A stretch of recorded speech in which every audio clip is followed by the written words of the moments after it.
Keep yourself in the loop of everything football on the Golden State Media Concepts Football Podcast. The latest news on and off the field, be it college football, Big Ten, SEC, Big 12, Pac-12, ACC to the NFL. We've got you covered.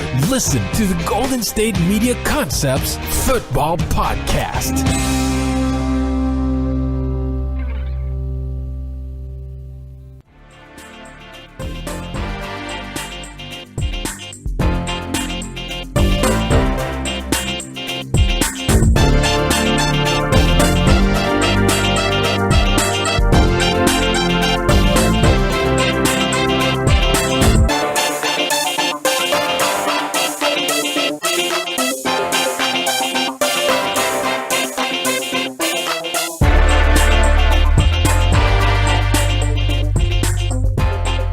Welcome, everybody, to the GSMC Football Podcast. This is the 500th episode. Very special time for us here at GSMC. I'm Jeff Malinoff, as always. With me is Mark Souza. But today is not just because of the 500th episode. This weekend, we have the divisional round matchups, and they are very good matchups. So I believe they're very good matchups. Don't you agree with me? They should be. And at least in theory, on paper, but wildcard weekend should have been better, and we were disappointed. So yeah, it wasn't very. We'll see a bounce back. It was not very wild on wildcard weekend, was it? Haha. Meh. Yeah, it wasn't that great. The Bears Eagles kind of saved it. I think kind of saved the weekend a little bit.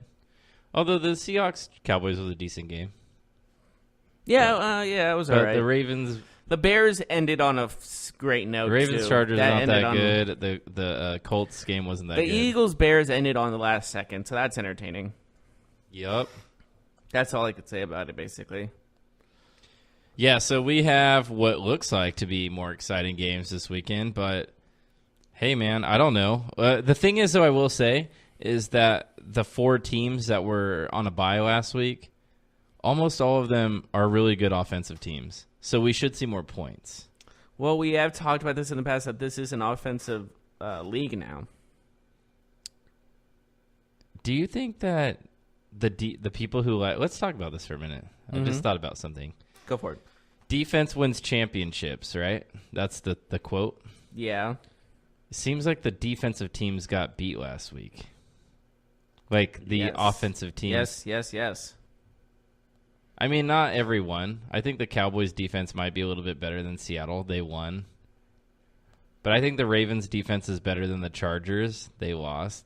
The Texans might have a better defense than the Colts. They lost.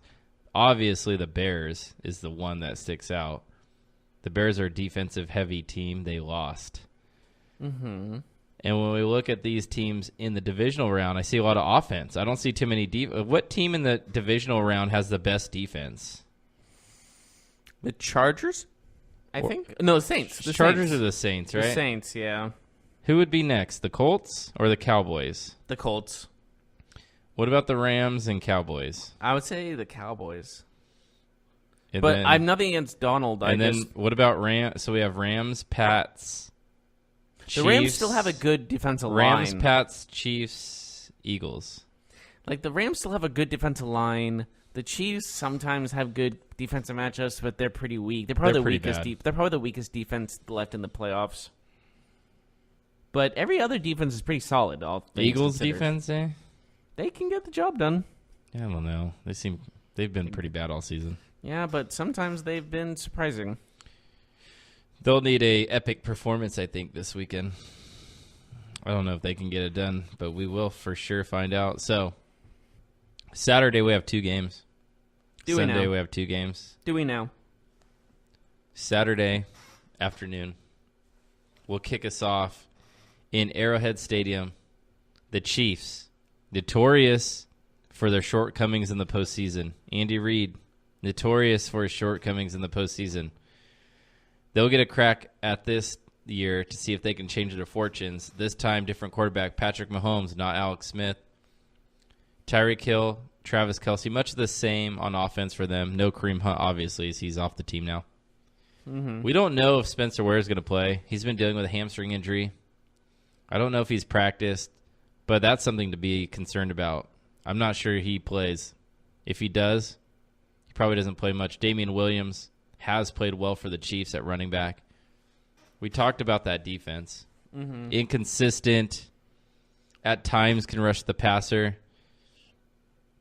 The Colts, on the flip side, Andrew Luck, he is playing at an exceptional rate right now. Him and Patrick Mahomes, what a combo that is for a divisional round matchup. Two of the better young quarterbacks in the NFL. I mean, Andrew Luck's still young. I'd consider him young. He's under 30, right?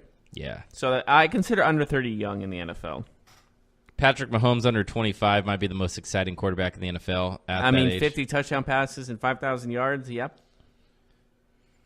Andrew Luck has the luxury of having a good defense, pretty good defense. Although the Colts, some people say their defense is a little bit overrated. Even though they had a big game against the Texans last week, the Colts defense, they've gotten to play some pretty below average quarterbacks this season. I'm not taking anything away from them. Well, would you say Deshaun Watson's below average? No, he's not. But the Colts, I guess statistically speaking, you could say they've benefited from some favorable quarterback matchups. But obviously what they did last week, 7 points given up to a Deshaun Watson, DeAndre Hopkins team, you got to give him credit. That's a great performance. Andrew Luck is easily my comeback player of the year. Oh, yeah. I don't think there's any question. I mean, people will say it's Adrian Peterson, but I think Andrew Luck. Yeah, I'm just saying that's for sure. Yeah, mm-hmm. Andrew Luck could get some MVP votes. Not that he'll win, but he could get a vote or two. He could be a guy that gets. I would say 1%. You know how like 5 or 6 guys usually get a vote. Yeah, you know? Definitely him. Like Andrew Luck might get a vote. Philip Rivers might get a vote. Philip Rivers would be close up there, but behind Drew Brees. I think he'll be the third behind Drew Brees and Patrick Mahomes. And then maybe Luck fourth. Yeah, he's up there. He's arguable. I was thinking maybe Donald. I mean, without doing a deep dive, just off the top of our head, we'd probably say that he's in the top 5 for sure. So Marlon Mack and that offense, man, the Colts have been cruising. Not just Andrew Luck, but Marlon Mack's been a revelation. What a game he had last week, right? Oh, yeah. It was Marlon Mack destroyed the Texans. 148 yards speaks for itself. But I think we really got to talk about the offensive line for the Colts. I know that we've talked about them before. They're the best in the league. But not only did they shut down Watt and Clowney, they opened up lane after lane for Marlon Mack, who had, 140 yards rushing last week? 48. Yeah, that's a big number. And against the number 1 rush defense, right? One of the top rush defense? I would say top 5. Top 5, yes. I'm not. They weren't number 1, but they were top 5. I know, and I don't know the exact number, but I know it was top 5. But how crazy is it that maybe a year from ago today, roughly, we would say the Colts had the worst offensive line in the league? A year ago, Josh McDaniels was telling them yes and then no. And they had a terrible offensive line. We didn't know Andrew Luck was even going to play football again. There's a lot of mystery in the air in Indianapolis. They could have moved, and we've been like, okay, that makes sense. I will say, I have a small bias for the Colts because I know somebody who is their punter. And journalistic integrity. Yep, it's true. Small bias. At least he's a punter, though. If he was a quarterback, then it'd be over the top. Like Andrew Luck bias. was your BFF or something. Yeah, then I would be like, oh, I don't think you could talk about this game. But he needs. Do you think he should shave his beard? No. It's bad. And I don't think they should ever stop with the Captain Andrew Luck memes. Oh, they're good. The Twitter handle. But yeah, Captain Andrew there's some Luck. caveman memes too, where he's like, "We've won the battle, or we've lost the battle, but we will not lose the war." You know.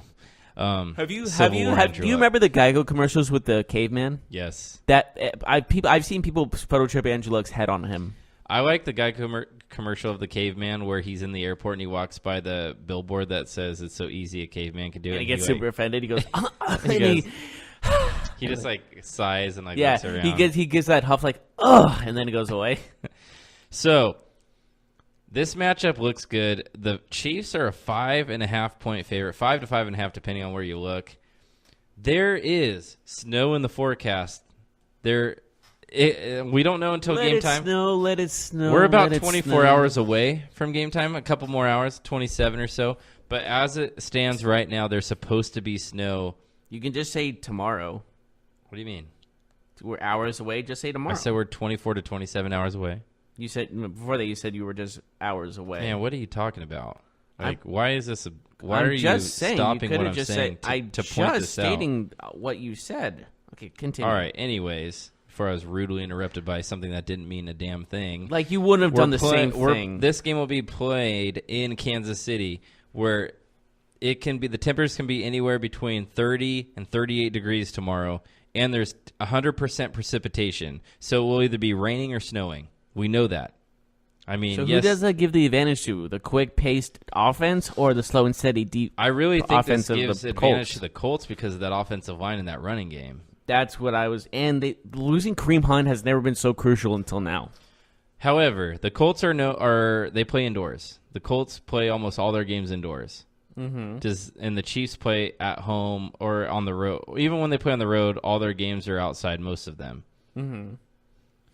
Do the Colts still have the advantage because they are normally playing in room temperature inside on turf and not on grass in wet conditions? I would say since how their offense and defense plays, like they're rough and they're down and dirty, that it won't affect them as much as some other teams would.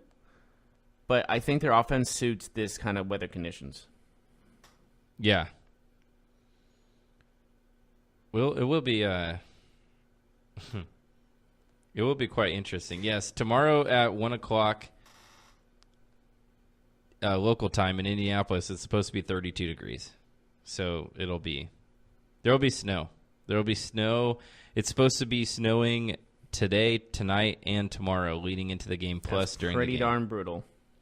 So that has to make some sort of difference. What about the Chiefs' defense? We just talked about defense. And in the playoffs, you don't have to have a great defense to win a Super Bowl, but you have to have a defense that makes plays in the playoffs. I take, for example, the last time the Saints won the Super Bowl. They had like the 20th ranked defense going into the playoffs, but they created like 10 turnovers. They had a pick six against Peyton Manning in the Super Bowl. They were opportunistic, but they were opportunistic. Like they made plays. They weren't a great defense, but they made plays.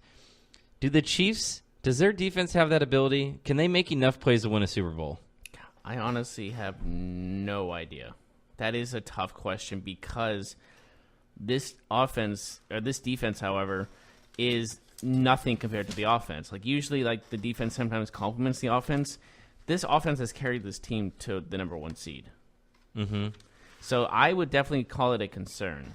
All right, so I'll let you start off. I want you to tell me how this game is going to go and what you think the score will be. Now, again, the Chiefs are a 5-point favorite going into this game, so go ahead.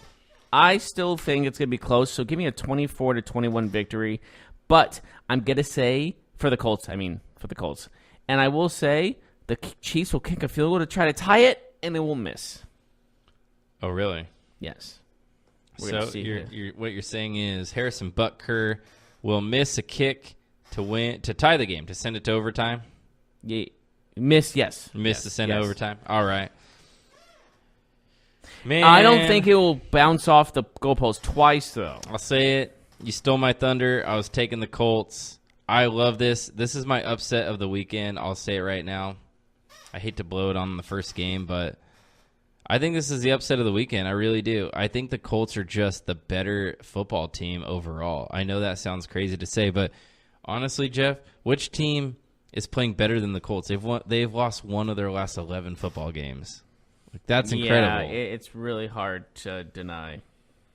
They started off 1-5. It was kind of they finished 10-6 and they won a playoff game. That's incredible. Yeah. It's talk about perseverance. Yeah, I thought 1-5. Like, wow. Talk about if we were talking about coaches that'd be fired after 1 year. I was assuming Frank Wright might be the guy after 1-5 instead of Wilkes. I just love the Colts in this game. I don't know. Maybe I'm crazy. No, you're not. 33-30 is my prediction. I think it'll be a high-scoring game. I think we'll see points. I think we'll see a lot of big plays. I really do. This is my highest scoring game of the week. You also have to look at the fact that momentum, like you said, momentum is the biggest thing when it comes to the playoffs, and the Colts have the most momentum. Probably of anybody. I am worried about the Colts defense. They do have the leading tackler in the NFL. They do, but they might be exposed a little bit by that speed by Kansas City. Remember, the Colts are 29th in the league against tight ends, and guess who's the tight end from the Chiefs? Travis Kelce. That kind of bothers me. That really sticks out. If they can limit him and not let him go off, then I think they have a great chance to win. But on the other side, T.Y. Hilton, man. T.Y. Hilton could really expose that Chiefs defense. Andrew Luck is just too smart. I think that offensive line, they just dominate. And if they can dominate the Chiefs defensive line, they're going to win, in my opinion. If they can't stop the run or get to Andrew Luck, I honestly think it's going to be with the team that's I know it sounds corny, but the last team with the ball might be the one that wins this. Mm-hmm. I know I said the last second field goal, but honestly, if it doesn't lead to that, it might lead to whoever has the ball at the end of the game. 2 minutes. I'm with you. All right, let's go to the second half of Saturday's doubleheader. This game, the Fox game. I'm assuming, is Joe Buck going to call this game? I hope not. It can't be Joe Buck and Troy Aikman, right? Why not? Because it's a Cowboys game. Cowboys at Rams. That's what we're talking about. Has Troy Aikman not called any Cowboys games? Is he not allowed he does. He does. But, all right. I don't like Joe Buck that much. I'm just going to come out and say it. The sad part crew is I don't like. I kind of agree with you. I understand what you're saying, but I heard they're Joe Buck is one of the nicest guys outside of. He might be. Yeah. Do you know that? You know that guy Bob Menery? You know that guy Bob Menery? Yes. He did a little video with Joe Buck, and he just seemed like the coolest dude. I don't think that Joe Buck. He was a good sport about criticism. That's good. If you can take it, if you're obviously we know some players and some coaches can't. If you take yourself too seriously, I don't like those kind of people. You got to be able to laugh at yourself. Take a joke. Oh yeah, absolutely. Take a joke. Dude, people make fun of you because you got the coolest job. You're a sports I'm making millions of dollars, but someone's yelling at me. You're a sports broadcaster that gets to go fly everywhere and work half the year, and then and everyone has their flaws, and you got to accept your that. job literally requires you to go to a stadium and watch a sport. That's awesome. I can make fun of myself all the time. So. Basically, what we're saying is we're jealous, Joe Buck. We want your job. We might get it one day, but who's gonna be the Troy Aikman? No, we'll have our own because we need a former player. You get one game, I'll get the other game. We'll have two different football players. All right, so pick a player that you'd want to be your color commentator. Ooh. Pick a current NFL player, a current one. George Kittle. George Kittle to be your color commentator? He sounds like he's a cool dude, it feels like. I got one. Can I change that, actually? Go ahead. It should be a quarterback, huh? Or maybe. Because Tony Romo's good. I like Tony Romo a lot. Yeah. So, let's see. Tom Brady? I was going to say Peyton Manning, but give me Drew Brees. Drew Brees, okay. I'm going full over the top. Gronk. Give me Gronk. Oh, gosh. Okay. I want Gronk to be my color commentator. Brees seems like he would be fun to play. Or J.J. Watt. J.J. Watt would be great. J.J. Watt would be good, too. He'd be great. He's such a, well-spoken, personable guy, you know? Give me that guy. All right, let's talk about Cowboys-Rams. This is a tough game to call, man. Rams are favored by 7 points, but you got to like the Cowboys' chances for the fact that they can rush the passer, they can run the football, and that crowd in L.A., I think, is going to be pro-Cowboys. Am I crazy for thinking that? L.A. has a lot more Dallas Cowboy fans. L.A. is bigger than 90% of the countries in the world. Yeah. There's a lot of Cowboys fans there. They have their training camp in L.A. Do they really? Yeah, my dad goes to it. Where do they do it at? A high school? Oxnard. Oh, do they really? Yeah. Oh, that's cool. Yeah, they have it every year. I'm not a big follower of off-season and it sells workouts. Every day sells out. Every single day. That makes sense. It's crazy. Well, LA is a big market, and Cowboys are a huge team, so it makes sense. Did you see the games the Rams played at home this year against the Eagles and the who was it? The Eagles and the Packers. They played 2 games at home. One was against the Eagles, one against the Packers. Crowd was definitely at least 50-50 in favor of the road team. Packers Eagles are big. There was a lot of. But Cowboys are a bigger fan base than both of them, right? Cowboys are a bigger fan base than the Eagles and the Packers. I think it's more of a national fan base than a diehard fan base. America's team. Yep. Exactly. Yeah. So, do you expect the crowd to be pro Cowboys? 50-50? I'm going to go 50-50. It's too hard to call because both teams are so huge too. They could fit so many people. 100,000 roughly. Maybe not that much, but a lot. No, they could fit 100,000 in the Coliseum. Can they? I don't know how many. I know they fit 100,000 at one time in one of the what's it called? In one of the USC games. USC? Yeah, it's huge, dude. Have you seen that place? I know, but Michigan, the big house is 100,000. That's old. That's like 105 or 6. Yeah, This one's like barely breaks 100,000. Which is crazy because there's stadiums around the world that are way bigger than this. I'll look it up. Anyways, make sure it's right. Let's talk about the Cowboys-Rams, though, the game on the field. 7-point favorite for the Rams. Gurley, he is practicing. He is off the injury report, but I don't think he's fully healthy. That knee looks to be a problem for him. He hasn't played in 3 weeks. What do you see happening in this game? Break it down for me. Well, I see a lot happening because these teams are just the Cowboys are relentless. You know what I mean? With Ezekiel Elliott, then we have it's Todd Gurley versus Ezekiel Elliott, and Jared Goff versus Dak Prescott. These are very similar teams. You think so? Similar, huh? I feel like they're different. Oh, like very different. No. Well, I just meant with like the players, not like how they play. Gotcha. Just young quarterbacks. Great running backs. Okay, rookie deal quarterbacks, lightning running back. Who's better running back, Elliott or Gurley? That's so tough. Gurley's coming off an injury, but both in there at healthy at 100%. Yeah, at healthy 100%. Oh, that's. Who would you rather have? I might have to go Gurley, to be honest with you. But I would not be upset with Zeke. Oh, my gosh. I think I'd have to go Gurley, too, because I give him the edge in the passing game. Yeah, he's more of a combined threat. And I feel like he has maybe a little bit, I know this might sound weird, but a little bit better nose for the end zone. Oh, I know what you mean. He scores more touchdowns. Yeah, that makes sense. So, okay. Who do you think wins this game? Give me the Rams 31-24. So you're calling a 7-point win for the Rams, which is literally the spread. So I think that's a fair. So if you bet on them, you'll push either way. Yeah. Okay. I like the Cowboys to keep this game close. I say that because Elliott can really run the ball. That offensive line, yeah, the Rams can rush the passer. Sue is tough to deal with. Donald is maybe the toughest player to deal with for an offensive line, but the Cowboys can play. Remember, Donald had 20.5 sacks this season. He missed the first 7 games of the season. I mean, he played in the first 4 games of the season, but he barely played. Like, he was on a snap count. Can you imagine if he wasn't on a snap count? He would break the record, I would assume. I like the Cowboys to cover. I don't know if they win this game, but 27-24 is my pick for the Rams. The Rams offense, I think, will be able to exploit the Cowboys secondary. Brandon Cooks and Robert Woods should have big games. I think Gurley's healthy enough for them to win. Goff has been shaky. He concerns me. He had a rough game last year against Atlanta. Do you remember that game in the playoffs? Jared Goff had a tough game in the Rams. They scored 10 points, I think. Were they 10? home for that game? Yeah, they were. They were home against the Falcons. And they scored 10 points. Yeah. Maybe he's going to learn from it. But he's been bad lately, huh? He's in a slump. Bad time to have a slump.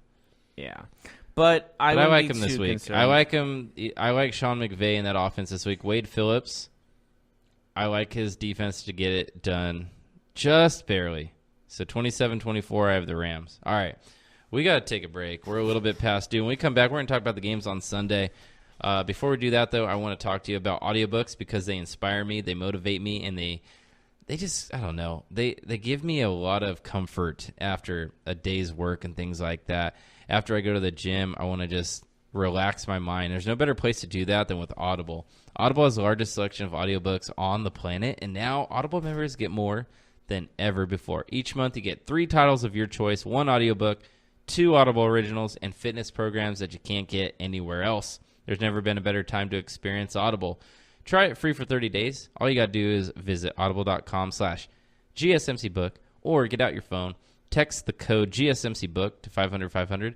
Do that today, and you can start your 30-day free trial. We'll be right back.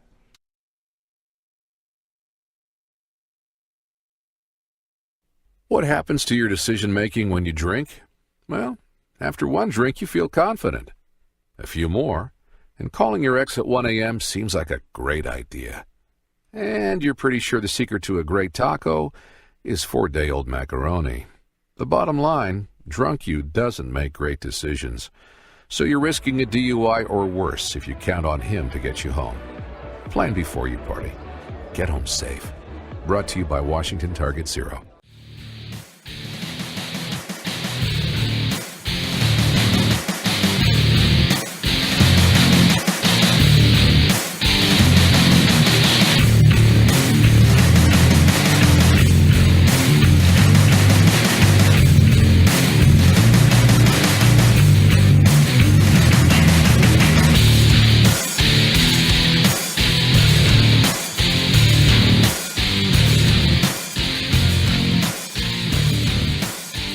Welcome back, everyone, to the GSMC Football Podcast, our 500th episode.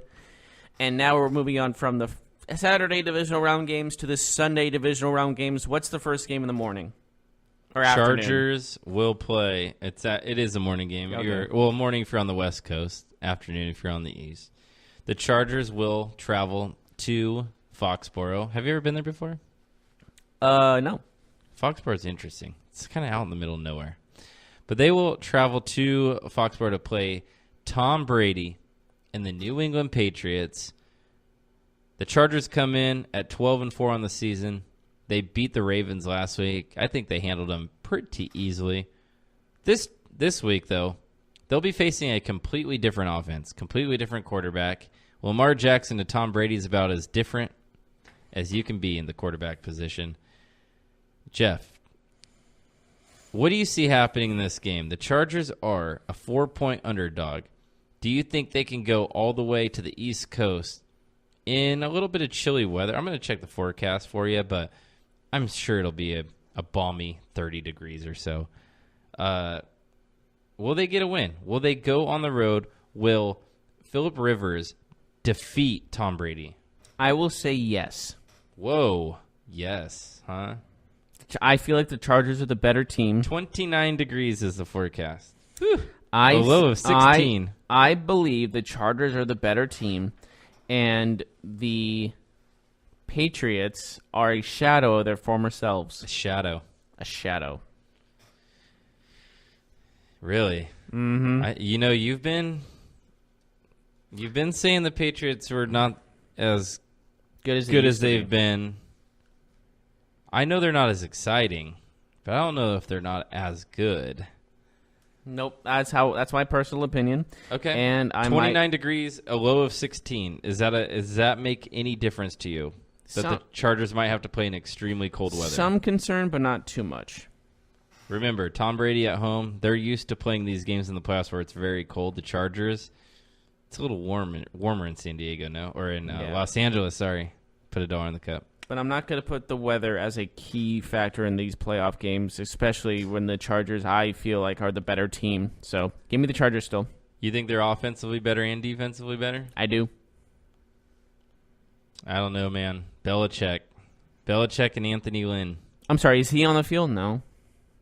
No, but coaching matters in the NFL, right? Absolutely, but talent on the field, the Chargers are better.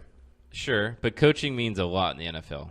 And talent without coaching doesn't win, True. This might be the one sport more than all the others that coaching really affects the game, like more than baseball or basketball. That's why they get fired way more often. Yeah. So, what do you think the score will be? Give me, I don't really see this being close. Give me 38-21. Chargers. Oof, so you're expecting a blowout? Not at first, but at the end of the third quarter, it's going to get away from them. 17 points. That would be the worst loss in the Belichick area, I think, right? No. Like in a playoff game? 38-21? I don't remember them getting blown out in a playoff game. Well, there's a first time for everything. Patriots are going to win this game, my friend. Gosh. Have some original thought. They're going to win this game 24-21. Chargers will cover. I like betting on the Chargers. But the Patriots, I think, ultimately win. A big thing for me, we saw it last week with the Eagles and the Bears. Special teams can be a big factor in games like this. So when you talk about weather not being a factor, it can be a factor for special teamers. And I don't know what Michael Badgley's experience is for the Chargers in terms of kicking in cold weather. I know he doesn't have experience kicking in big NFL games. I know that for sure. Gostkowski does, however. I think I see a 3-point win by the Patriots. A field goal would be the difference. Either a made field goal by the Patriots in conditions or a missed field goal by Badgley in the same conditions. I know what you're saying. I do think the Chargers, if they were playing at home, they'd probably win.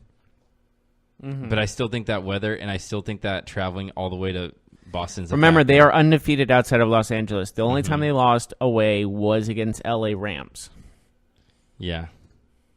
So I feel like that's very crucial as well. Right. But how many of those games were in this situation, right? There were a couple of those games were in the East Coast. They beat the Steelers, I know that. Yeah, and that's pretty East Coast. They barely beat a Steelers team that was kind of floundering. But, yeah, Patriots are going to win. Book it. Let's talk about the second game, though. What is the second game? Eagles at Saints. 8-point. I'm sorry. Nick 8-point favorite. Nick Foles is part of my alma mater as well when it comes to Arizona. But I have to go with the Saints. I have a fun fact for you. What's the fun fact? Nick Foles broke all of Drew Brees' high school passing records because they went to the same school.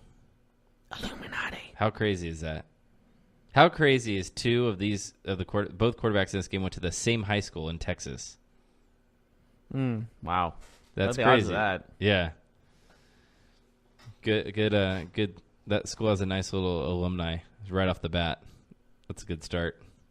Yeah. But I just think the Saints are superior in every category. The Saints beat the Eagles by 41 points recently. And that's going to happen again. But this time Nick Foles is on the field, my friend. Nick Foles.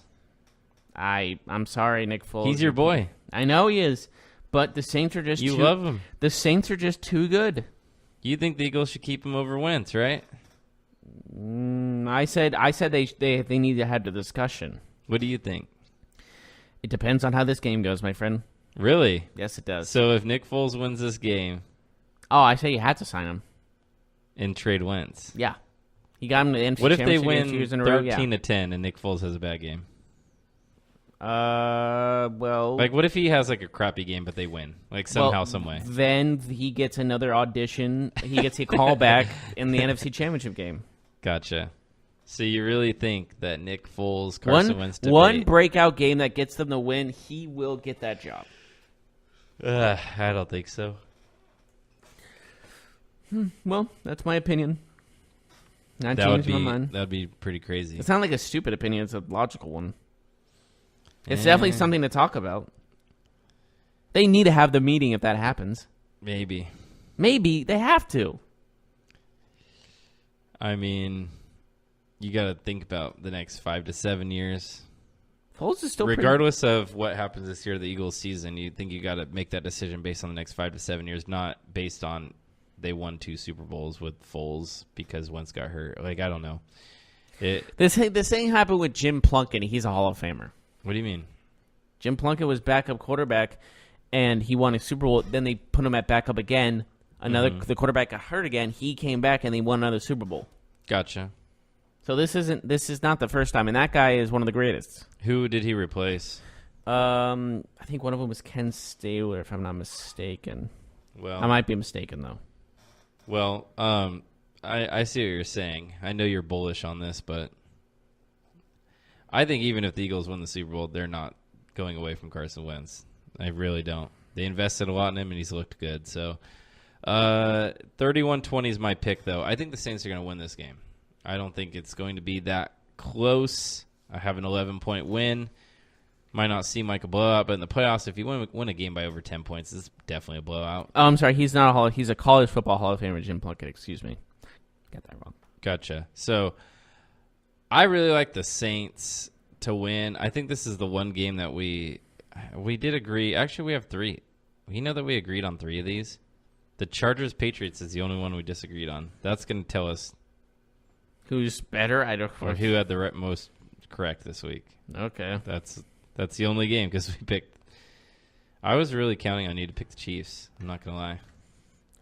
I losing Kareem Hunt and their defense, how they're not playing very well, puts at a serious I know you don't like disadvantage. Andy Reid.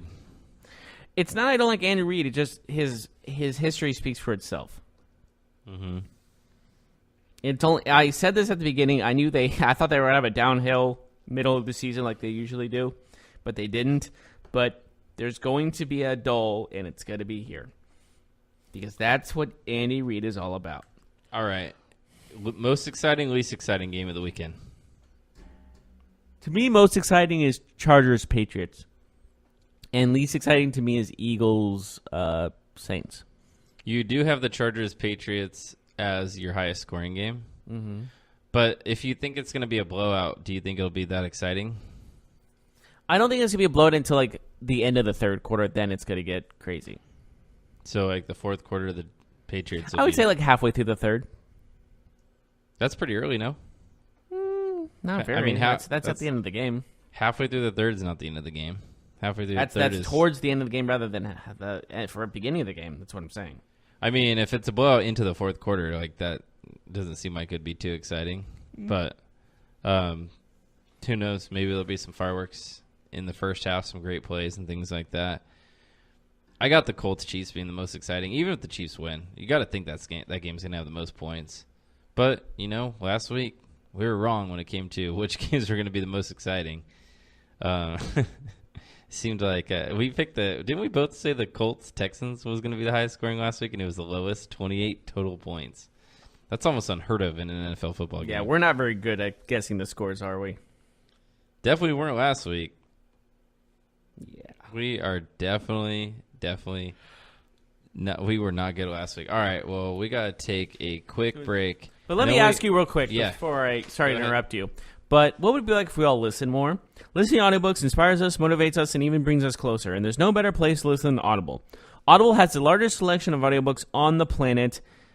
And now Audible members get more than ever before. Each month they get 3 titles of their choice. 1 audiobook, 2 Audible originals, and finished programs they can't get anywhere else. There's never been a better time to experience Audible. Try it free for 30 days by visiting audible.com/GSMCbook or texting the code GSMCbook to 500500. Once again, if you want to get Audible free for 30 days, go to audible.com/GSMCbook or text the code GSMCbook to 500500.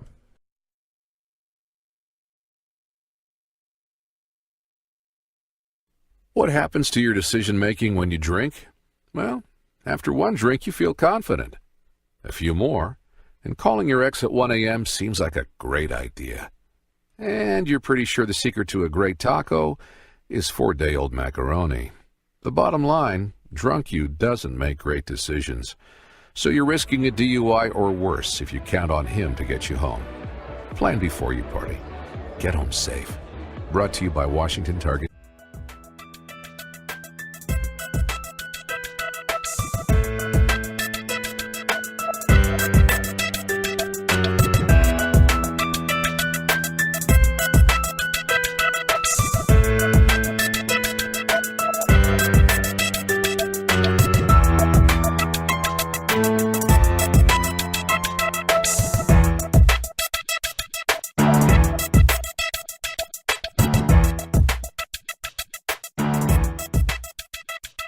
Welcome back, everybody, to the GSMC Football Podcast. Once again, this is our 500th episode, which is exciting. And now we are moving on from the divisional round matchups to other news in the football world of football, Alliance, American, whatever. Continue. What's the story we got? Mark, my trusted sidekick. Your sidekick? Oh, I was supposed to hit you with the side. Never mind. I always wanted to do that. I was like, I want you to be my sidekick, and then actually kick someone with a sidekick. Antonio Brown, news.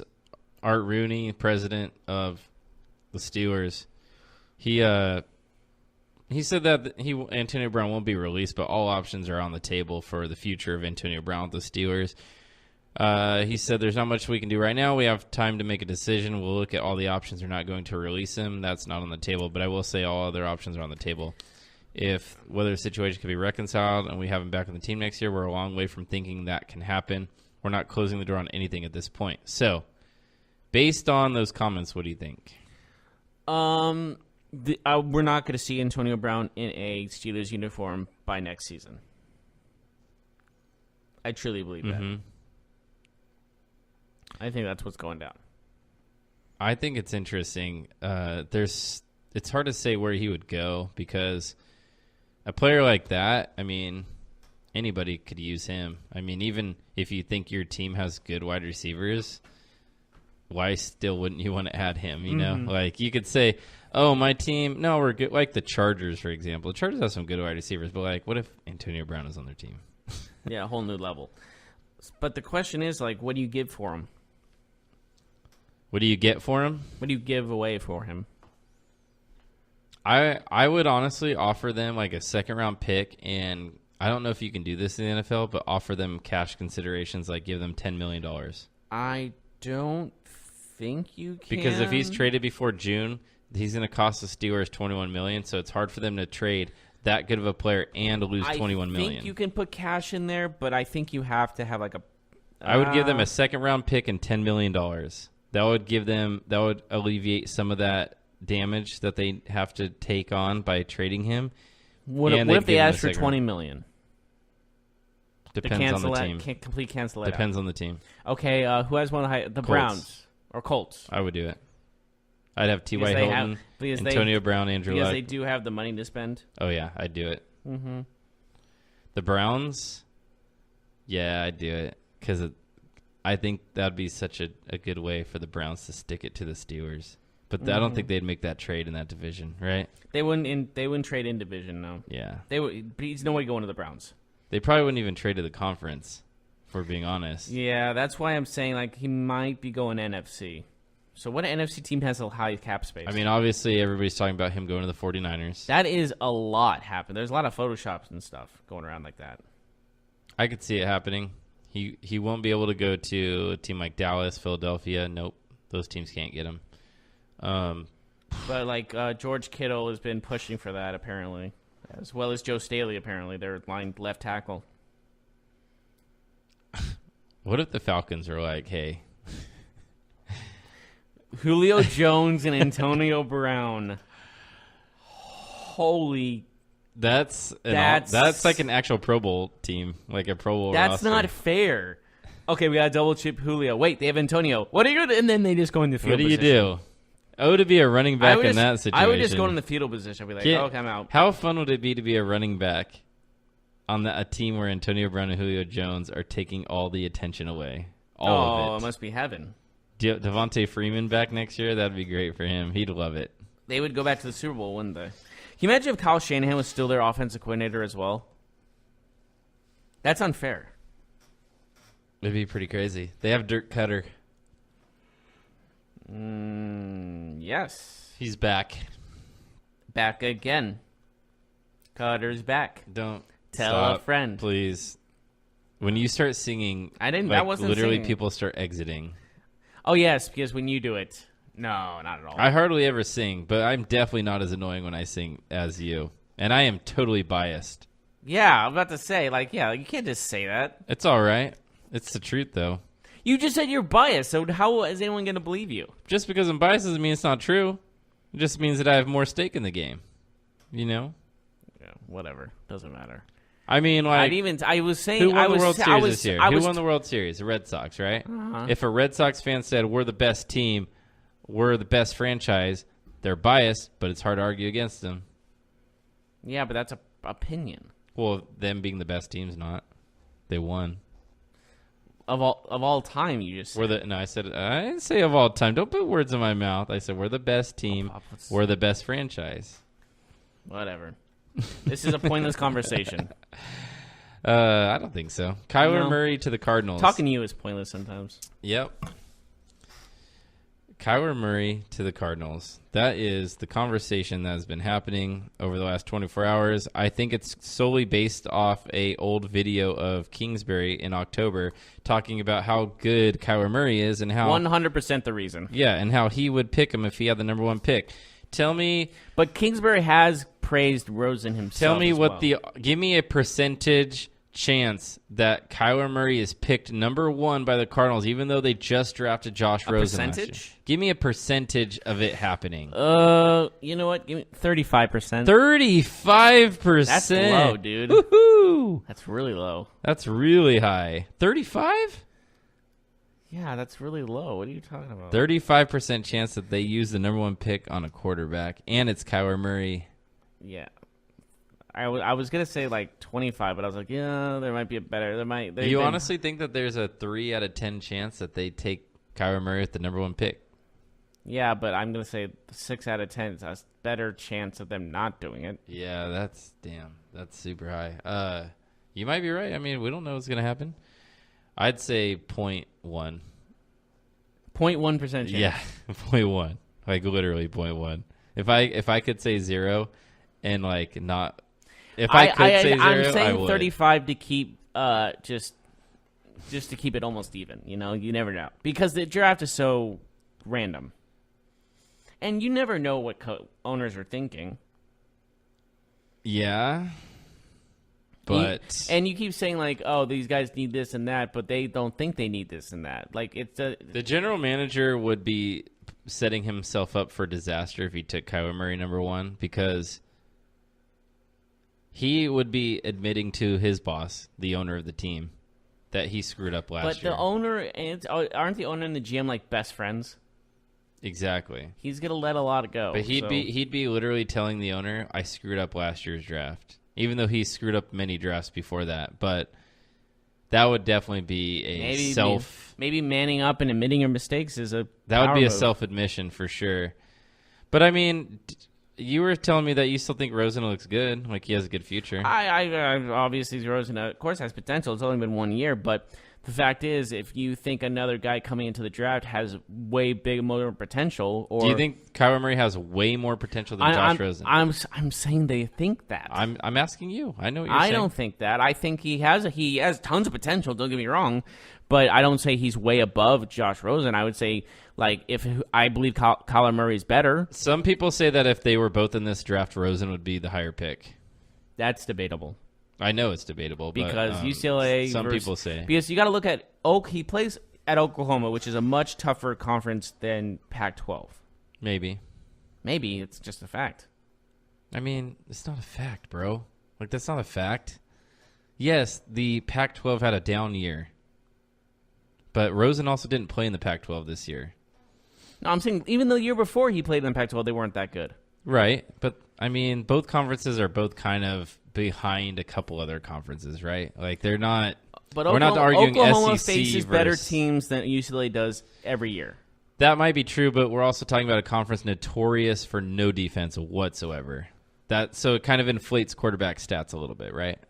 Whatever. The Pac-12 has better defensive teams on That's year-to-year debatable. average. Year-to-year average. I mean, USC, the Oregons, they usually have a little bit better defense than the Big Ten.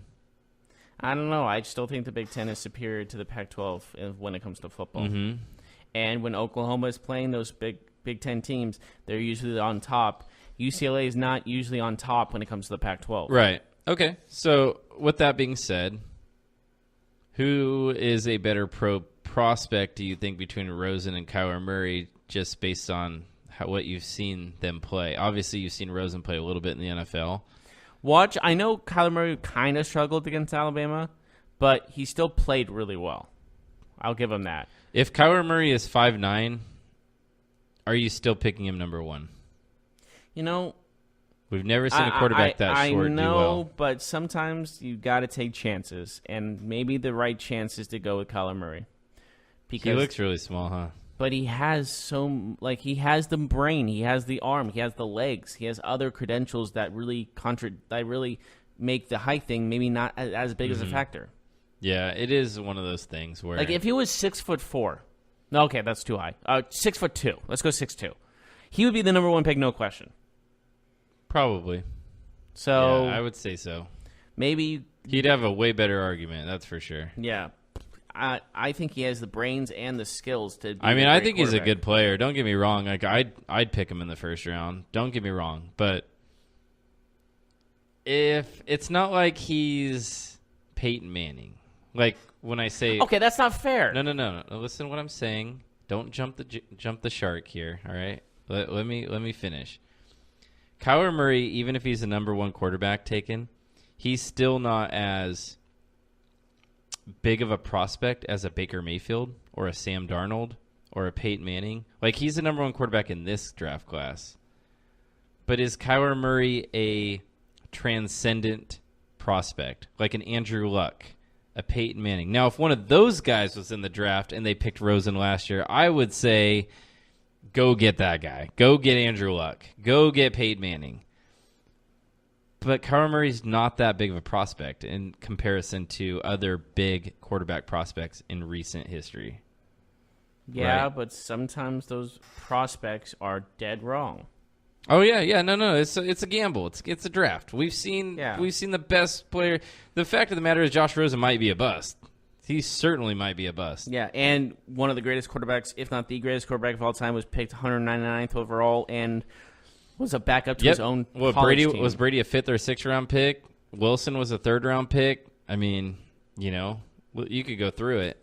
Yeah, I'm just saying that I know he's not looked at as highly touted as these other guys, but what I've seen from him, I'd take the chance. Yeah, gotcha. All right, let's take a break. When we come back, we have some news and notes around the NFL.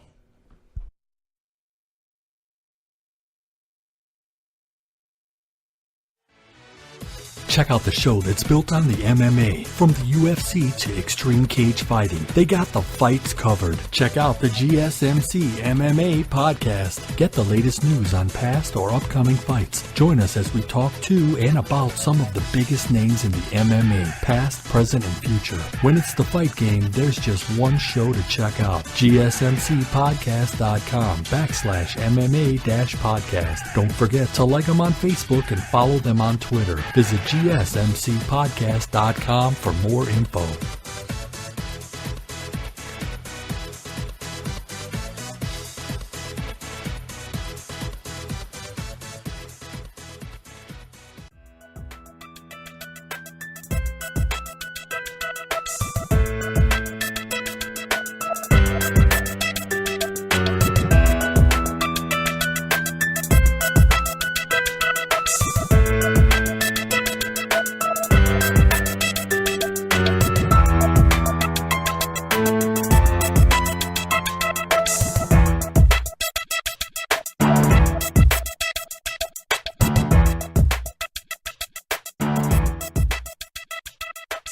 Welcome back, everyone, to the GSMC Football Podcast. We're on our final segment of the day. Now we're going to be talking about other news and notes of the NFL. We got some Cincinnati Bengals rumors, I guess you can say they are. They're not official. Mm-hmm. Yeah, it looks like the Bengals rumors are that they will hire Zach Taylor, the quarterback's coach of the Los Angeles Rams. This would be another coach through the Sean McVay, I guess, quarterback or a coaching tree that would be hired, as we saw Matt LaFleur go from coach on McVay's staff to the Titans and now head coach of the Packers. Zach Taylor, what do you know about him? Do you think this would be a good move? That's I don't know. For him, of course, but for the team itself, I don't know. Mm-hmm. You got to give the Bengals credit for doing something different if this is true, though, right?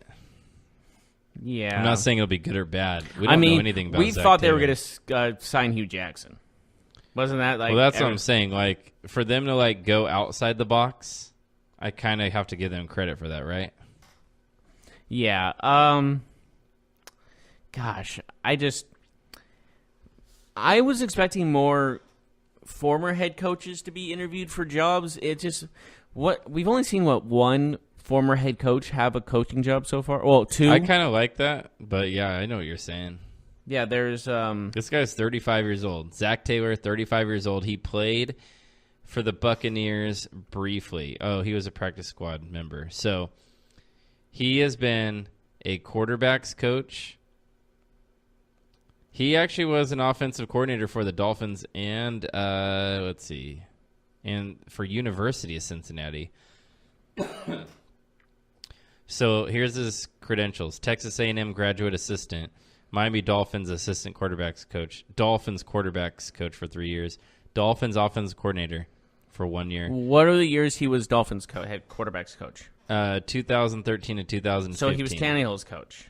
Was he on the team in 2013? Tannehill? Yeah. Should have been. When was he drafted? I think it was like 2011. He was drafted like a while ago. 2013 to 2015 quarterbacks coach. Miami Dolphins offensive coordinator 2015. Oh, wow. He was a coordinator. Cincinnati Bearcats offensive coordinator in 2016. So the college. Rams wide receivers coach in 2017 and quarterbacks coach from this year on. So this is a interesting. So he has little to no coaching experience when it comes to like coordinator, let alone head coach. Right. What do they see in him, do you think? I don't know. Maybe he just killed the interview, right? Like I said before, we've only seen Bruce Arians and what was it, Bob Gase? Say it again. Was it Gase and Arians who got jobs? That were only former head coaches. Head coaches. That sounds right. Right. LaFleur new. Yeah. That's crazy. Who else is new? Kingsbury's new. Well, Kingsbury was a head coach in college. Do you count Freddie that or no? Kitchens. New to the NFL, right? Okay, we'll go new to the NFL. But isn't that crazy?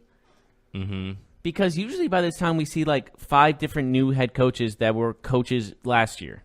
You know what I mean? Like every coach that got fired just goes to a different team. So he was a quarterback coach for Tannehill. Tannehill was drafted in 2012. Mm-hmm. So his first year, basically up until his third year. I don't know. It's hard to say. I just give them credit because if you're a Bengals fan, how mad would you be if they hired Hugh Jackson or even like Vance Joseph to be the coach? Like how mad would you be? You'd be pissed. I would be more pissed about Hugh Jackson than Vance Joseph. But still, you'd be pissed at Vance Joseph too. A little bit, yeah. Because you'd say, oh my God, they just hired Marvin Lewis as like BFF. Like, Yeah. come on. I would be upset by that. But I think if it was Hugh Jackson, there would be like a riot in Cincinnati. A riot. So Leonard Fournette and the Jaguars met to clear the air. Do you think that this relationship will be severed, or do you think Fournette will be a Jaguars player? Losing that guaranteed money, I think, is what's going to push him away from How about, Jacksonville. I know this is to clear the air, but Yeah. he's losing millions. Money speaks. Money talks, right? Exactly. He lost millions upon I think it millions was like of dollars. $2 million. That's still a lot of money. I'm not saying it's not. And I I think it's would about that. And I would say, well, I'm going to go where I'm appreciated.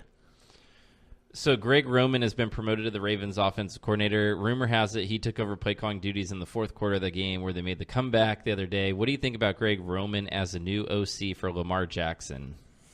Interesting. I believe he was the OC with Colin Kaepernick. He was. So he is. So he has experience with a mobile quarterback. Yes, he does.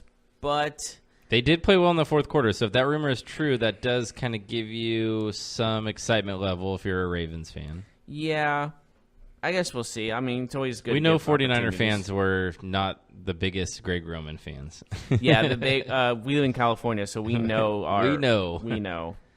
But Like, maybe things will be different. Even if you're like, he went from Harbaugh to Harbaugh. Isn't that funny? Yeah, even if you go on like Twitter and stuff, you can see like if you type in like 49ers and Greg Roman, you see some hateful things. Oh yeah. All right, well, I think that's our show today. Please come back Monday. We'll break down the action this weekend. There is some great football games. We would be 1 week away from the conference championships and 3 weeks away from the Super Bowl. Tell us how dumb we are on Super Twitter Bowl. about how stupid our Colts pick is, but if we win, I don't think it's that stupid. I'm just saying I'm just trying to get some people to hit us up, With hate? Hey, it's better than nothing. Yeah, true. At Jeff Malinoff and at Mark Hella gets it. Yep. Thank you so much for joining us, and we'll see you on Monday. Have a good weekend, everybody. You've been listening to the Golden State Media Concepts Football Podcast, part of the Golden State Media Concepts Podcast Network. You can find this show and others like it at www.gsmcpodcast.com. Download our podcast on iTunes, Stitcher, SoundCloud, and Google Play. Just type in GSMC to find all the shows from the Golden State Media Concepts Podcast Network, from movies to music, from sports to entertainment, and even weird news. You can also follow us on Twitter and on Facebook. Thank you, and we hope you have enjoyed today's program.